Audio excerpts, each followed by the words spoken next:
할렐루야. 아멘. 우리는 2017년도 정인년 새해를 맞이해서 지난 첫 번째 시간은 꿈을 가지고 소망을 가지고 기대를 가지고 우리 창세기 1장 1절로 10절의 말씀을 통해서 창조적인 신앙으로 라는 제목으로 말씀을 나누었습니다. 왜 우리가 창조적인 신앙으로 새해를 시작해야 되는가? 거기에는 이유가 있습니다. 창조적인 신앙은 아무나 가질 수 있는 것이 아니라 창조적인 신앙, 즉 믿음과 소망과 사랑이 있어야만 창조적인 신앙으로 살아갈 수 있기 때문입니다. 그런데 우리의 삶은 어떻습니까? 처음에는 기대와 소망을 가지고 큰 부푼 기대를 가지고 새해를 시작합니다. 그런데 조금 시간이 지나면 작심삼일로 모든 것이 옛날과 똑같이 되돌아갑니다. 무엇 때문입니까? 신앙의 본질과 믿음의 본질을 알지 못하기 때문에 그렇습니다. 그래서 우리말에 장님이 코끼리 만지는 격이라는 말이 있습니다. 5명의 장님이 동물원에 코끼리 구경을 갔습니다. 장님이 어떻게 눈으로 코끼리를 볼 수 있습니까? 그래서 그들은 코끼리를 만져서 코끼리가 어떤가를 만져보는데, 배를 만져본 사람은 코끼리를 무엇라고 표현할까요? 마치 벽과 같다고 표현합니다. 그리고 코를 만져본 사람은 마치 코끼리가 구렁이 같다라고 표현합니다.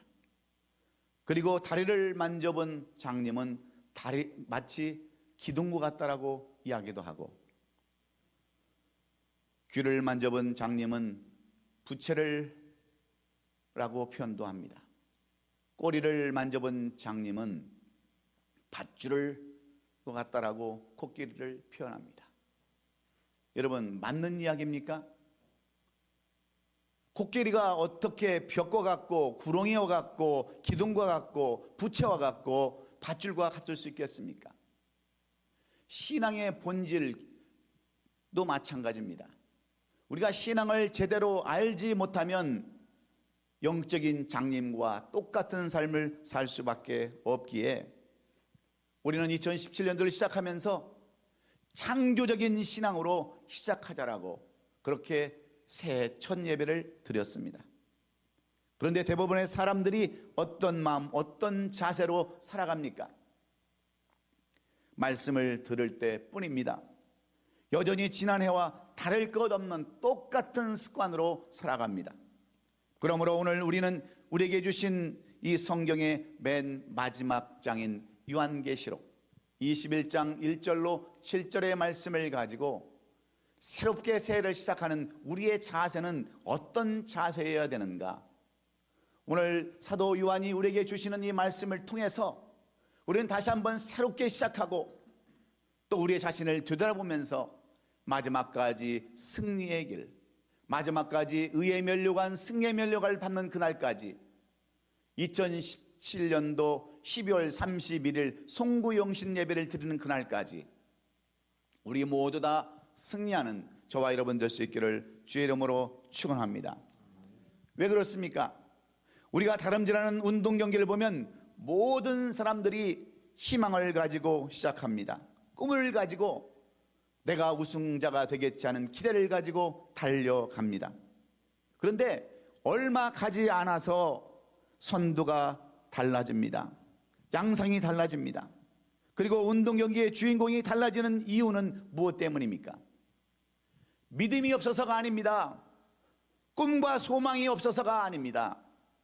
여전히 생각은 다 똑같지만 이렇게 승리와 실패로 구분되어지는 크게 두 가지 이유는, 첫째로 남다른 각오, 다시 말하면 집념과 열정의 차이 때문에 그렇습니다. 똑같이 소망과 기대를 가지고 새해를 시작하지만, 다름질을 시작하지만 왜 선두에 가지 못하고 뒤에 뒤쳐져서 실패 삶을 사느냐 하면 그것은 남다른 각오의 차이 때문이라는 겁니다. 열정과 노력의 차이 때문이라는 거예요. 그리고 준비하는 자세의 차이입니다. 더 자세히 말씀드리면 훈련과 노력의 차이입니다. 꿈은 있는데, 소망은 있는데, 기대는 있는데 노력하지 않냐고 훈련하지 않은 그 준비가 없는 것 때문에 결과가 달라지기에, 오늘 우리는 이러한 것들을 통해서 우리의 신앙생활도 점검해 봐야 될 줄로 믿습니다.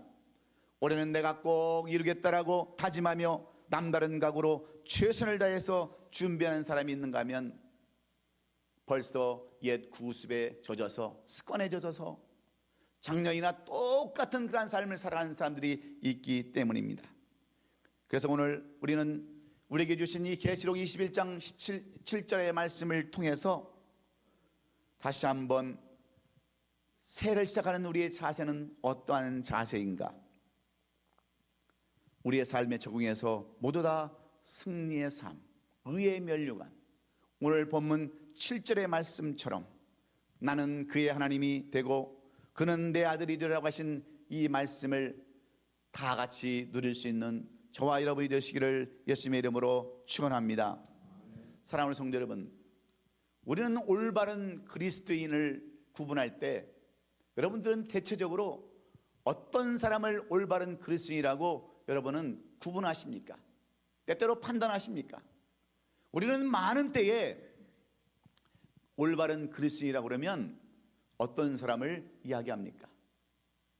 우리가 그 사람이 그리스도인이냐 아니냐 구분할 때 우리는 제일 먼저 그 사람이 말씀을 읽느냐 안 읽느냐로 구분하기도 합니다. 때로는 그 사람이 교회를 다니느냐 안 다니느냐로 우리는 그 사람의 신앙을 구분하기도 합니다. 때로는 기도를 하느냐 하지 않느냐, 교회를 다니느냐 안 다니느냐, 이런 것으로 우리는 사람을 판단할 때가 있습니다. 그러나 결단코 신앙인을 구분할 수 있는 것은 그런 것들이 아닙니다. 교회를 다니고 안 다니고 하는 그런 유무로 따지는 것이 아닙니다. 말씀을 보고 안 보는 것으로 우리가 신앙인을 구분하는 것이 아닙니다. 기도를 하느냐 안 하느냐로 우리가 그리스도인을 구분하는 것이 아닙니다.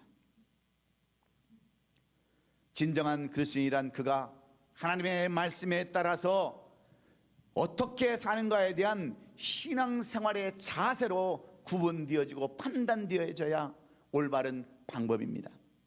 그래서 사도 바울은 예수 그리스도를 믿는 성도들이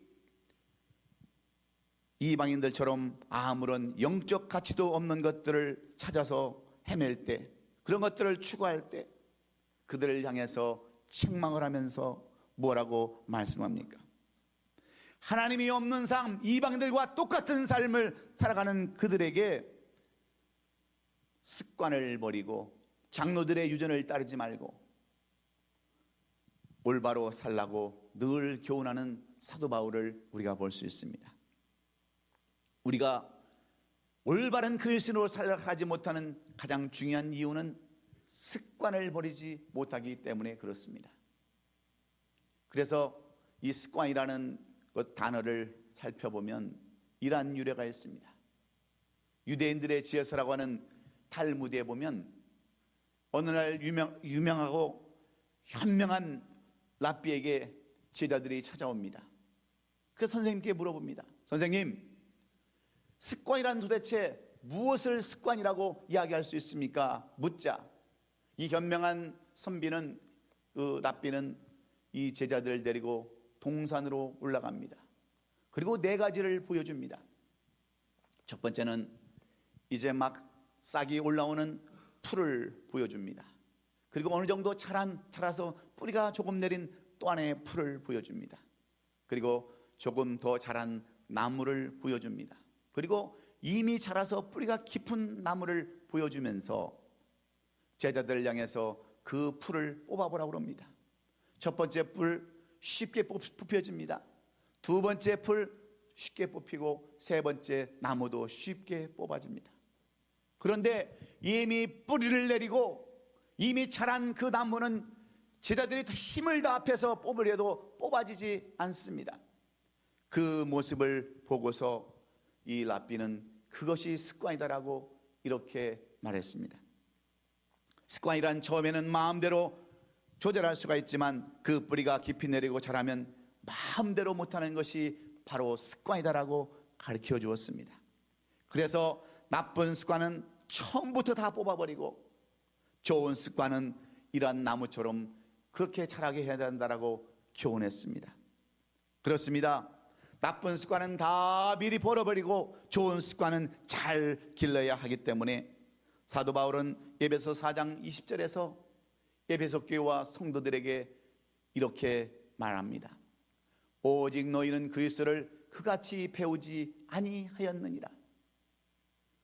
하나님의 말씀대로 살지 않는 에베소 교회와 성도들을 향해서 너희는 그리스도를 그같이 배우지 아니하여서 습관대로 살아가고 장로의 유전대로 살아간다고 하는 잘못된 그러한 모습들을 책망하고 있습니다. 그러므로 오늘 우리도 지난해와의 잘못된 습관들을 오늘 이 시간 다 버려버리시고 오늘 본문이 기원하는 시작과 끝을 아름답게 하는 우리 모든 성도들이 되기를 간절히 원하는 것입니다. 그러면 이제 또다시 새해를 시작하고 두 번째 맞는 이 거룩한 주일에 오늘 우리는 어떻게 이 새해를 시작해야 될까요? 우리가 이 새해를 시작하는 자세는 어떤 자세이어야 할까요? 오늘 본문은 주님이 가장 사랑하였던 제자, 본인도 내가 하나님 주님을 가장 사랑했다고 스스로 자처하는 주님의 사도 요한이 예수 그리스도께서 부활 승천하신 이후에 말씀대로 복음을 전하다가 잡혀서 밤모섬에 갇혀 있을 때에 주님 앞에 기도하고 애쓰고 힘쓰므로 받았던 예언의 말씀을 이곳에 기록해 놓았습니다. 지금까지 3년 반 동안 예수님을 따라다니면서 많은 것들을 배우고 어떤 제자는 버림을 받고 어떤 제자는 쓰임을 받고 어떤 사람은 병고침을 받고 어떤 사람은 기적을 체험했던 그러한 모든 것들을 보고 경험한 것들을 오늘 본문을 통해서 우리에게 교훈해 줍니다. 어떤 사람이 시작을 잘하고 어떤 사람이 마지막을 잘했는가를 말씀해 주는 이 내용을 통해서 우리는 2017년도 어떤 자세로 어떤 기본적인 자세를 가지고 시작해야 하겠습니까? 오늘 사도 요한이 이 요한계시를 통해서 우리에게 주시는 첫 번째 우리의 자세는 어떤 자세입니까? 첫째는 먼저 새 사람으로 거듭나야 우리가 마지막까지 승리할 수 있다라고 이렇게 가르치고 있습니다. 무엇보다도 변화를 받아야 한다고 하는 말씀과 같습니다. 그 옛날 가졌던 습관과 삶으로는 마지막까지 달려갈 수 없다고 하시는 그러한 말씀과 무엇이 다를 바가 있습니까? 그래서 강조하는 말씀이 오늘 본문 1절의 말씀입니다. 또 내가 새 하늘과 새 땅을 보니 처음 하늘과 처음 땅이 없어졌고 바다도 다시 있지 않더라 그랬습니다. 이 말씀은 사도 요한이 밤모섬에서 환상 중에 본 그러한 말씀입니다. 예수 그리스도의 복음을 전하다가 밤모섬에 갇혀서 그가 기도할 때 그가 보았던 환상이 바로 새 하늘과 새 땅을 보니 처음 하늘과 처음 땅은 다 없어져 버렸고 바다도 다시 있지 않더라는 말씀 속에서 우리가 여기서 주목해야 할 말씀이 바로 바다라는 영적인 의미입니다. 여러분, 어떻게 해서 새 하늘과 새 땅을 보니까 옛날 것은 다 없어져 버리고 바다도 없어졌다라고 말씀합니까? 변화된 곳에는 바다, 즉 영적으로 바다는 고해라고 그랬습니다. 사망과 아픔과 괴로움과 슬픔이 있는 바다, 쉴 새 없이 몰아닥치는 파도와 같은 그러한 세상은 없더라 그랬습니다. 변화된 곳에는 이러한 고해 같은 것, 사망도 질병도 아픔도 없다라고 하는 것을 사도 요한은 우리에게 말씀해 주고 있습니다. 새 사람으로 거듭나고 변화되면 더 이상 우리 앞에는 이런 아픔과 고통과 사망과 애통함이 없는 삶, 마치 시온의 대로를 건너는 것처럼 유리바다를 건너는 것처럼 형통한 삶을 산다고 하는 것이 오늘 사도 요한이 우리에게 1절에서 말씀하시는 내용입니다. 그래서 무엇보다도 먼저 변화를 받아야 이런 삶을 살 수 있다라고 교훈합니다. 그래서 사도 바울은 갈라디아서 2장 20절에서 뭐라고 말씀합니까? 내가 그리스도와 함께 십자가에 못 박혔나니 그런즉 이제는 내가 사는 것이 아니요 오직 내 안에 그리스도께서 사시는 것이라. 이제 내가 육체 가운데 사는 것은 나를 사랑하사 나를 위하여 자기 자신을 버리신 하나님의 아들을 믿는 믿음 안에서 사는 것이라고 이렇게 하면서 변화되고 새롭게 거듭나려면 몸부림치고 날마다 죽는다고 하는 그러한 표현을 써가면서까지 그는 힘쓰고 애쓴 것을 볼 수 있습니다. 변화되지 아니하면 쓰시지 않기 때문에 이 사도 바울은 그토록 그렇게 변화하기를 간구했던 것을 봅니다. 그래서 그는 마침내 변화되어서 어떤 삶을 살았습니까? 그는 예수 그리스도를 온 유럽에 전하고 마지막까지 순교의 삶을 살면서 성경 13권을 기록하는 위대한 업적을 남기는 사람으로 사도 바울은 쓰임을 받았습니다. 뿐만 아니라 고린도후서 5장 17절에 보면 그런즉 누구든지 그리스도 안에 있으면 새로운 피조물이라 이전 것은 지나갔으니 보라 새 것이 되었다 하면서 새로운 변화를 계속해서 요구하고 있는데 그 비결이 어디에 써 있습니까? 그 비결은 누가복음 9장 23절에서 이렇게 써 놓았습니다. 아무든지 나를 쫓아오려거든 자기를 부인하고 날마다 제 십자가를 지고 나를 따를 것이라 말씀합니다.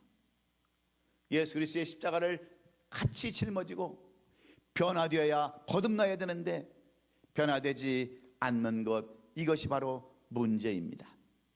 그래서 스가랴서는 변하지 않는 이스라엘 백성들을 뭐라고 표현하는 줄 아십니까?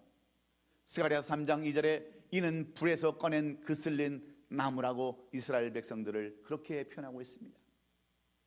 하나님의 말씀을 대언해서 그토록 변하기를 원하고 우상 숭배를 저버리고 하나님의 말씀대로 살라고 그토록 하나님의 말씀을 전했건만 그들은 불에서 꺼낸 그슬린 나무처럼 변화되지 않는 겁니다.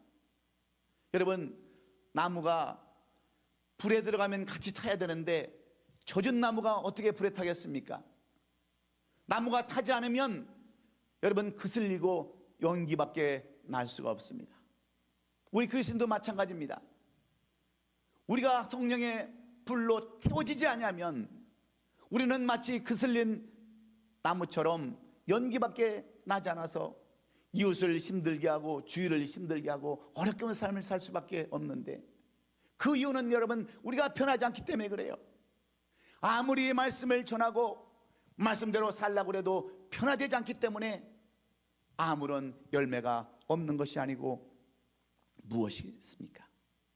세상 것에 젖어서 미움과 시기와 징후와 질투에 젖어서 타지 못하고 연기만 나는 그러한 인생들이 너무나도 많기에 오늘 사도 요한은 우리에게 변화를 요구하고 있는 겁니다.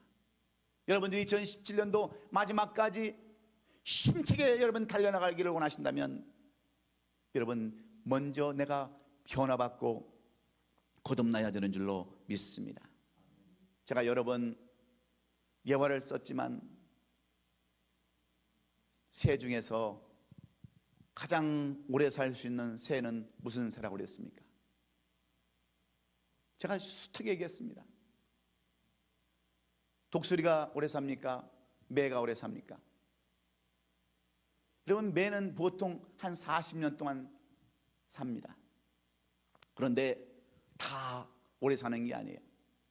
이 보통 매는 한 80년까지 산다고 그러는데 거듭나고 변화된 매만 40년에서 80년을 삽니다. 40년 정도 되면 매는 이 부리가 점점 무뎌집니다. 깃털도 오래돼서 다 두꺼워집니다. 발톱도 다 두꺼워져서 쓰지도 못합니다. 그럴 때 매는 깊은 바위에 올라가서 그 자기 주둥아리로 그 바위를 쪄서 다 부리를 뽑아버립니다. 발톱도 뽑아버립니다. 깃털도 다 뽑아버립니다. 한 60일 동안 기나긴 세월을 지나서 아무것도 먹지 않고 지난 이후에 새로운 발톱과 새로운 부리와 그 다음에 깃털이 생기면 새로운 삶을 살게 되는 거예요. 우리 인생도 똑같습니다.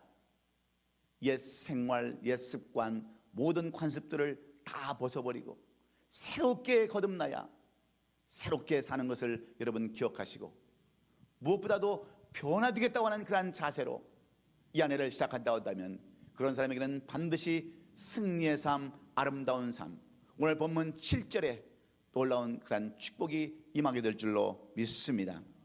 그리고 준비하는 사람의 자세를 가져야 한다고 말씀합니다.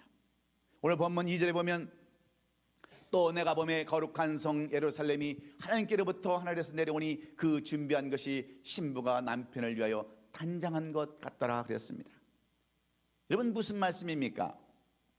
계시록의 말씀은 굉장히 영적으로 깊은 말씀입니다. 심오한 의미를, 영적인 의미를 갖고 있는 것이 이 계시록의 말씀인데, 이 말씀을 풀어보면 거룩한 성 새 예루살렘이라고 하는 것은 곧 구원받은 우리 성도들이 거할 새로운 처소를 의미하고 있습니다.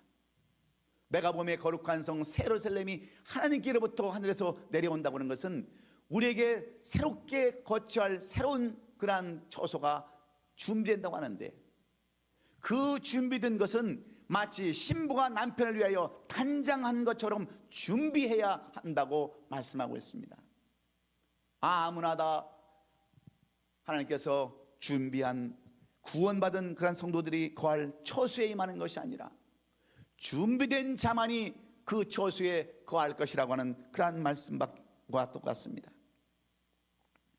그래서 이 말씀을 마태복음 25장에서 열처녀의 비유로 우리에게 소개하고 있죠.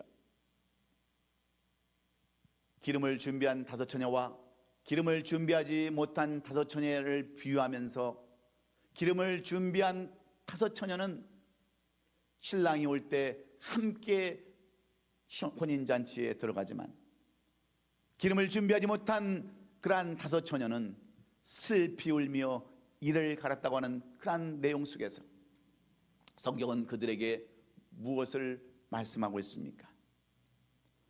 준비하여 깨어있으라고 권면해주고 있지 않습니까? 그렇습니다. 준비하고 시작하지 않으면 마지막은 실패와 고통과 아픔밖에 없기에 우리는 2017년을 시작할 때에 무엇보다도 준비하며 가야 되는 줄로 믿습니다. 왜 그렇습니까? 준비하지 않아서 그렇습니다. 준비만 했더라면 왜 그렇게 힘든 삶을 살아가겠어요? 우리의 삶도 똑같습니다. 준비하지 않냐고 가면 우리는 한 번도 가보지 못한 2017년도에 얼마나 어려움과 고통이 우리 앞을 가로막고 있겠습니까? 그런데 우리는 2017년도를 어떻게 준비하고 가야 됩니까? 먼저 말씀으로 준비해야 합니다. 신명기서 8장 3절에 보면 사람이 떡으로만 살 것이 아니요 하나님의 말씀으로 산다라고 기록해 놓았습니다.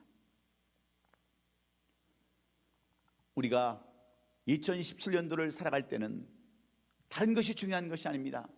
하나님의 말씀으로 먼저 준비가 되어야 우리가 올바른 신앙생활을 살아갈 수 있습니다. 모세를 이어서 이스라엘 백성들을 이끌고 처음으로 가나안 땅을 들어가는 여호수아에게 하나님은 무엇을 말씀하신 줄 아십니까? 이 율법책을 내 입에서 떠나지 말게 하라고 말씀하고 있습니다. 하나님의 말씀이 곧 길이요 진리요 생명이기 때문입니다. 그리고 우리는 기도로 준비해야 합니다.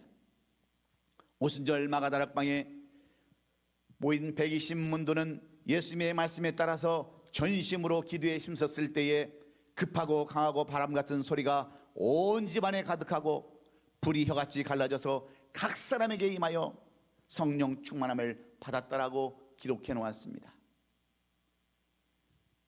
120문도가 모여서 기도했을 때 성령 받고 그들은 성령 충만함을 받아서 마지막까지 초대교회에 아름다운 교회를 세우고 귀신을 내어쫓고 복음을 전하며 순교회까지 자리까지 나가는 그러한 승리하는 삶을 살았던 것은 그들이 기도했기 때문에 그렇습니다. 사랑하는 성도 여러분, 여러분들은 2017년도를 무엇으로 준비하기를 원하십니까? 말씀과 기도로 준비하시기를 예수님의 이름으로 축원합니다. 말씀은, 기도는 곧 우리가 한 번도 가보지 못한 2017년도를 가는 나침판이요 지도와 똑같기 때문입니다. 그러므로 마지막까지 승리하는 여러분들이 되려면 우리의 기본 자세는 준비하는 자세가 되어야 한다고 하는 이 사도 요한의 그 교훈의 말씀을 오늘 우리는 기억하시고 여러분의 삶 가운데 적용하는 저와 여러분 될 수 있기를 주의 이름으로 축원합니다. 마지막으로 어떤 자세로 우리가 2017년도를 가야 너는 내 하나님이 되고 너는 내 아들이 된다고 하는 말씀이 우리 가운데 임할까요? 세 번째는 하나님과 동행하는 자세로 시작을 해야 합니다. 3절에 보면 이 말씀이 기록되어 있습니다. 내가 들으니 보호자에서 큰 음성이 나서 이르되 보라, 하나님의 장막이 사람들과 함께 있음에 하나님이 그들과 함께 계시리니 그들은 하나님의 백성이 되고 하나님은 친히 그들과 함께 계신다라고 기록해 놓았습니다. 여기서 여러분 주된 말씀이 무슨 말씀이십니까? 하나님의 장막이 사람들과 함께 있다고 하는 말씀입니다. 여러분, 그렇다면 하나님의 장막은 무엇을 의미하는 것입니까? 하나님의 장막이라는 것은 곧 하나님의 임재를 나타내는 것이고 오늘날 우리 교회를 의미하는 겁니다. 하나님의 장막이라는 것은 하나님의 임재가 있는 것입니다. 그런데 그 하나님의 장막이 사람들과 함께 있음으로 말미암아 하나님이 그들과 함께 계시고 하나님의 백성이 되고 하나님의 이 친히 그들과 함께 계셔서 어떤 역사가 일어나느냐, 바로 4절의 말씀입니다.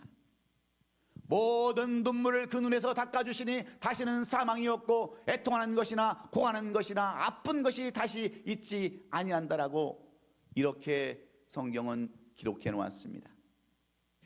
다시 말하면 우리가 하나님의 임재, 하나님의 장막, 그 장막에 함께 동행하면, 오늘날로 얘기하면 우리가 교회를 섬기고 힘쓰고 애쓰고 헌신하면, 그리고 그런 마음으로 준비하면 모든 눈물을 그 눈에서 닦아주고 다시는 사망이 없고 애통하는 것이나 고하는 것이나 아픈 것이 다시 있지 않겠다라고 약속하시는 그러한 말씀입니다.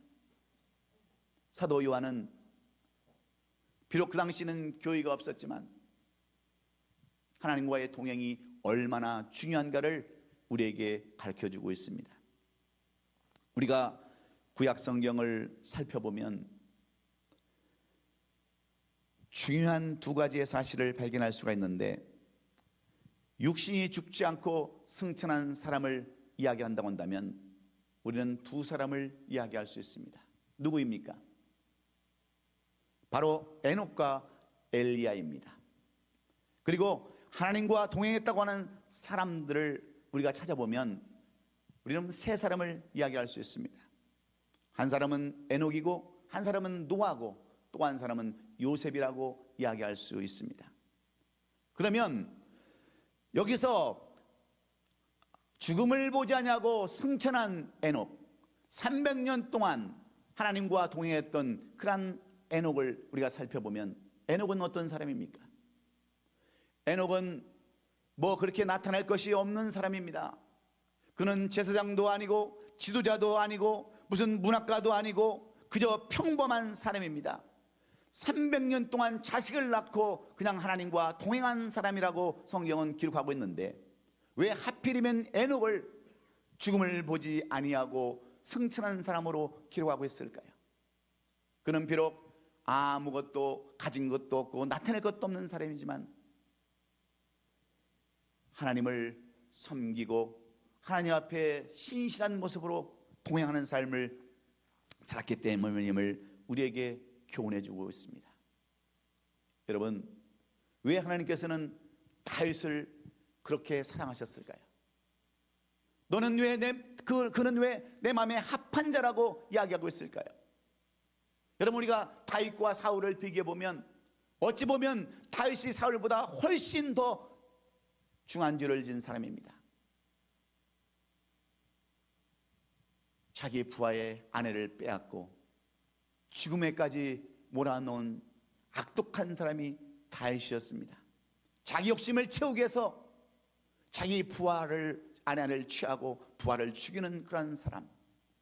그럼에도 불구하고 어째서 하나님은 다윗을 향하여 너는 내 마음에 합한 자라고 얘기했을까요? 다윗은 사무엘하 7장 2절에서 왕이 선지자 나단에게 이르되 볼지어다 나는 백양목궁에 살거늘 하나님에게는 휴장 가운데 있도다 하는 탄식을 나단 선지자에게 합니다. 나는 이렇게 아름다운 궁을 지어놓고 백양목궁으로 만들어놓은 이 궁에 살면서도 하나님이 임재하는 저 궤는 남의 집 휴장, 남의 집 헛간에 있음을 가슴 아파하는 이 다윗의 모습을 보시고 나단은 뭐라고 얘기합니까? 나단이 왕께 이르되 여호와께서 왕과 왕보다 계시니 마음에 있는 모든 것을 행하소서 그랬어요. 하나님은 그 하나님의 궤를, 하나님의 임재가 있는 그것을 그렇게 사모하는 이 다윗의 마음을 아시고 하나님께서 함께 계시니 네 마음에 있는 모든 것을 다 행하라고 하는 이 나단 선지자의 말씀을 보면 하나님은 오늘날 이 교회를 향해서 힘쓰고 애쓰는 사람을 얼마나 중요시 여기는가를 우리는 알 수 있습니다. 여러분, 하나님이 이 땅에 교회를 세우신 것은 우리끼리 모여서 개모임하라고 여러분 교회를 만들어 주신 것이 아닙니다. 우리끼리 모여서 친목회 하라고 만들어 놓은 것이 아닙니다. 형이나 삼고 오빠나 삼고 누이나 삼고 친구나 삼으라고 이 교회를 세워주신 것이 아닙니다. 마태복음 28장 27절 28절 말씀처럼 마지막 땅끝까지 복음을 전하라고, 그리고 음부의 권세를 이겨서 끝까지 승리하라고 이 땅에 교회를 세워주셨기에 우리는 2017년도를 어떤 마음으로 시작해야 합니까? 맡겨주신 우리 교회를 더욱더 알차게 하고 열매를 맺기 위해서 헌신하고 힘쓰고 애씀으로 말미암아 나갈 때 다윗을 축복하셨던 하나님이 여러분에게도 반드시 똑같은 축복으로 허락해 줄 줄로 믿습니다. 그러므로 우리도 주어진 이 교회, 하나님께서 맡겨주신 이 교회를 열심히 봉사하고 헌신함으로 말미암아 내가 이 교회를 위해서 헌신하겠다, 희생하겠다고 하는 그런 자세로 이 한 해를 여러분이 출발한다면 반드시 마지막에는 놀라운 하나님의 은혜, 영광의 면류관, 의의 면류관, 그것을 기업으로 받고 너는 내 아들이라고 하는 놀라운 칭호를 우리에게 허락해 주실 줄로 믿고 오늘 우리는 세 가지 기억해야 합니다. 어떻게 준비해야 되는가? 첫째는 변화받고자 하는, 새 사람 되고자 하는 그러한 마음으로 여러분 이 새해를 여러분 준비하시기를 예수님의 이름으로 축원합니다. 그 다음에 말씀과 기도로 철저하게 준비해서 나가는 저와 여러분 되시고 하나님의 동행을 우리가 준비하면서 맡겨준 교회를 위해서 헌신하고자 희생하고자 하는 그런 마음으로 나갈 때 오늘 요한계시록 21장 7절의 말씀이 저와 여러분의 그러한 축복의 말씀이 되는 줄로 믿습니다. 모두 다 이런 자세로 이제 2017년 두 번째 맞는 두 번째 주일을 시작하는 우리의 성도들이 되시기를 주의 이름으로 축원합니다. 축원합니다. 기도하겠습니다.